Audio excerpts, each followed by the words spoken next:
Assalamualaikum warahmatullahi wabarakatuh. Baik, saya lanjutkan di part 2 ini, bab 5 part 2, kelas 10, PAI.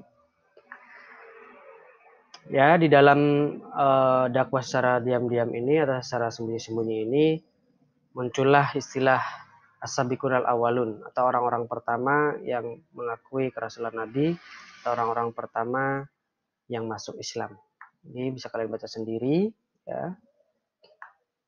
Ada Siti Khadijah, ada Ali bin Abi Thalib, Zain bin Haritsah ya, dan lain sebagainya. Bisa kalian baca, bisa kalian hafalkan untuk persiapan materi pas nanti ya.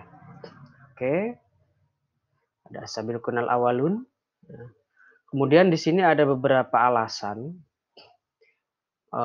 yang meyakinkan orang-orang umat-umat Rasulullah yang kemudian menjadi as-sabiqunal awalun atau menjadi orang-orang pertama masuk Islam. Ada 4 alasan. Alasan pertama, kenapa mereka yakin dengan mereka masuk Islam? Pertama, pribadi Rasulullah yang begitu luhur dan agung. Jelas. Karena beliau sudah menjadi orang kepercayaan di masyarakat pada waktu itu sehingga memiliki julukan Al-Amin atau orang yang dipercaya. Sering menengahi berbagai macam masalah, sabar, bijaksana, dan lemah lembut. Sehingga itu salah satu alasan kemudian umatnya mau mengikuti Nabi. Alasan yang kedua, ajaran Islam itu rasional, logis, dan universal. Kedudukan manusia, baik miskin, kaya, kemudian pejabat, budak, dan sebagainya itu sama di hadapan agama Islam. Ya. Sehingga pada waktu itu kebanyakan dari umat Nabi adalah orang-orang yang termarginalkan atau orang-orang yang miskin, orang-orang budak-budak yang mencari keadilan. Sehingga itu adalah menjadi rasional bagi mereka. 3, menyempurnakan ajaran-ajaran sebelumnya. Ajaran-ajaran sebelumnya, nabi-nabi sebelumnya memang mengajarkan bahwa menyembah Allah Subhanahu wa taala. Jadi itu tidak melenceng jauh dari ajaran-ajaran Nabi pada waktu sebelumnya. Yang keempat, sadar bahwa apa yang dilakukan itu selama ini di kaum kafir Quraisy adalah kejahiliahan, jauh dari nilai-nilai kemanusiaan, jauh dari nilai-nilai ketuhanan, sehingga mereka yakin untuk kemudian mengikuti ajaran Nabi yang lebih manusiawi, yang lebih berakhlakul karimah. Seperti itu. Lanjut. Kurang lebih 3 tahun secara sembunyi-sembunyi, kemudian turunlah perintah dari Allah untuk dakwah secara terang-terangan. Ya. Dakwah terang-terangan ini jelas pada waktu itu langsung berdakwah di hadapan orang banyak. Tidak lagi hanya di lingkungan keluarga, di lingkungan rumah, tapi keluar. Pada waktu itu beliau berdiri di atas bukit, berteriak dengan suara lantang memanggil kaum kafir Quraisy. Ya.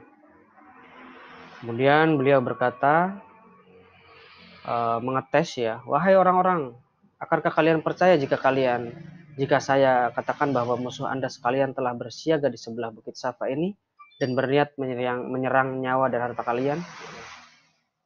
Beliau ngetes. Jawab kafir Quraisy apa? Kami tak pernah mendengar Anda berbohong sepanjang hayat kami. Nah, setelah Nabi yakin bahwa julukan Al-Aminnya ini masih dihormati oleh kaum kafir Quraisy pada waktu itu, Nabi langsung dengan serta-merta mengibaratkan apa yang beliau katakan bahwa itu adalah peringatan. Peringatan bahwa kelak nanti ada neraka, kelak nanti ada siksa yang pedih jika kemudian bangsa Quraisy tidak segera beriman kepada Allah Subhanahu wa taala. Ya. Jadi Nabi ini menganggap sebagai penjaga yang memberikan edukasi, memberikan peringatan agar mereka segera sadar bahwa kelak nanti ada hari akhir yang kemudian bisa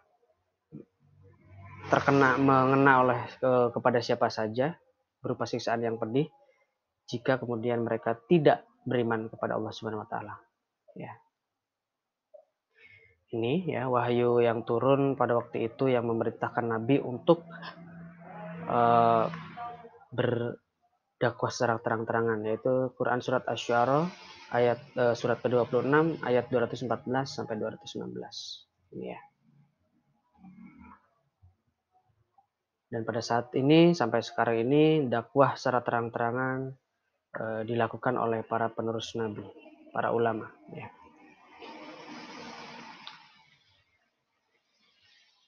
Selanjutnya di pembahasan dakwah secara terang-terangan ini banyak sekali menghadapi kesulitan-kesulitan karena semua orang Mekah sudah mulai tahu, sudah mulai mengetahui secara terang-terangan Nabi Muhammad mengajarkan ajaran di luar ajaran nenek moyang mereka yang sudah beratus-ratus tahun untuk yang biasanya mereka lakukan adalah menyembah berhala, ya. Sehingga di sini bisa kalian baca, ya, banyak sekali tantangan-tantangan yang dihadapi oleh Nabi, baik dari keluarga maupun dari masyarakat luas, cemoohan-cemoohan, hinaan-hinaan, intimidasi dan lain sebagainya, mengolok-olok, mengejek Nabi. Bisa kalian baca di sini, ya, halaman 73, 74, kemudian 75. Itu adalah kisah-kisah di mana Nabi merasakan penyiksaan, merasakan intimidasi, merasakan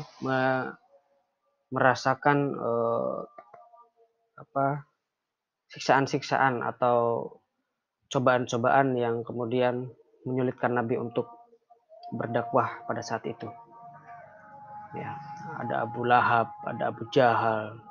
Itu bisa kalian baca sendiri sampai dengan halaman 75, ya. Ya. Selanjutnya di halaman 76, ya. Reaksi kafir Quraisy itu secara mayoritas, ya, itu menolak. Saya mayoritas menolak karena yang menerima itu hanyalah kaum-kaum minoritas yang termarginalkan, budak-budak, hamba sahaya yang kemudian mencari keadilan. Itulah orang-orang yang banyak atau orang-orang yang setuju, yang yakin untuk mengikuti Nabi Muhammad, menjadi umat Nabi Muhammad. Nah, reaksi kafir Quraisy ini ada beberapa sebab, ada beberapa alasan kenapa kafir Quraisy ini kok sangat menolak. Ada 1, 2, kemudian 3. Ada 3 alasan khusus, alasan inti dari kenapa kafir Quraisy itu kemudian menolak. Pertama, kesombongan dan keangkuhan.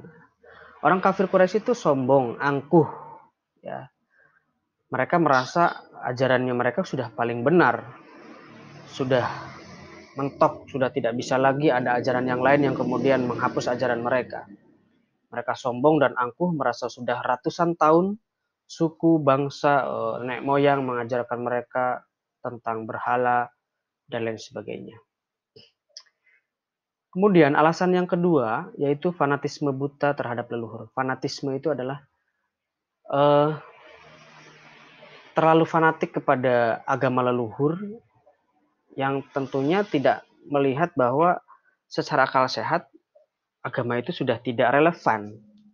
Masa berhala disembah, yang sementara berhala itu dibuat oleh manusia sendiri dan tidak bisa ngapa-ngapain.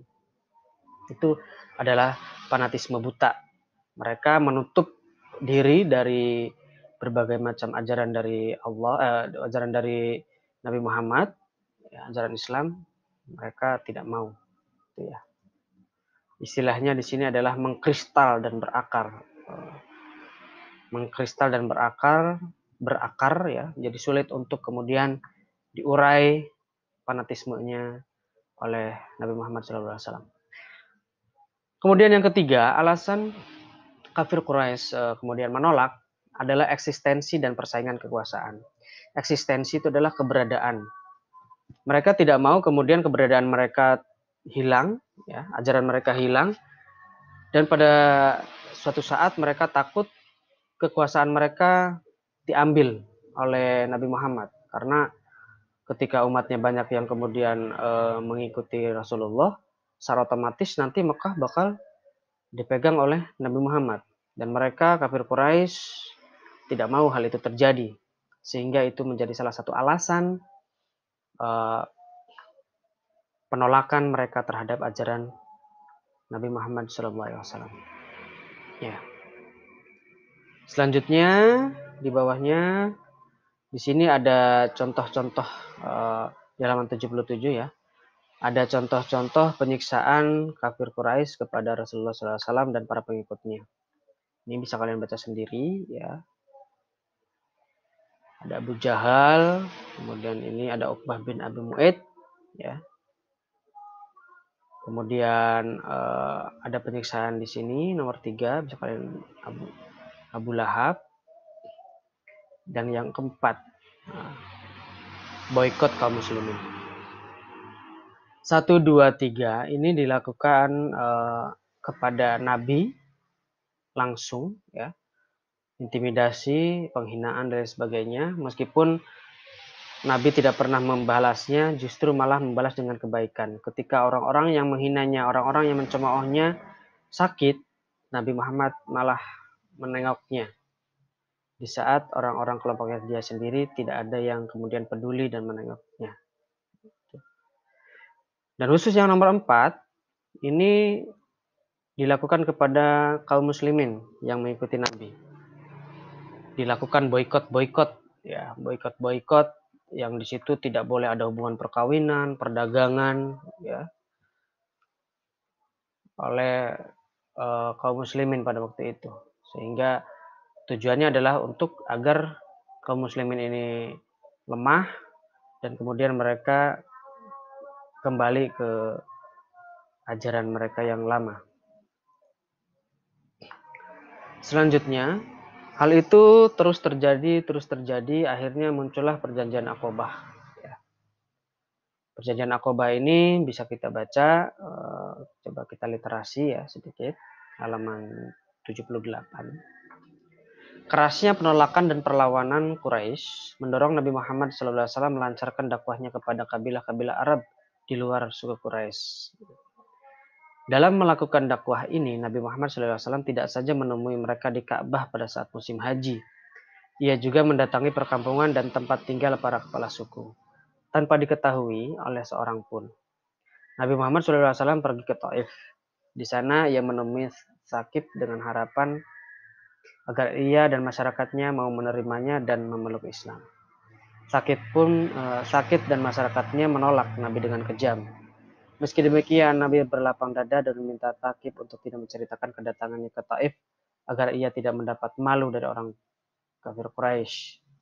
Permintaan itu tidak dihiraukan oleh Sakif, bahkan ia menghasut masyarakatnya untuk mengejek, menyoraki, mengusir dan melempari Nabi. Insya Allah. Sangat tegas sekali ya.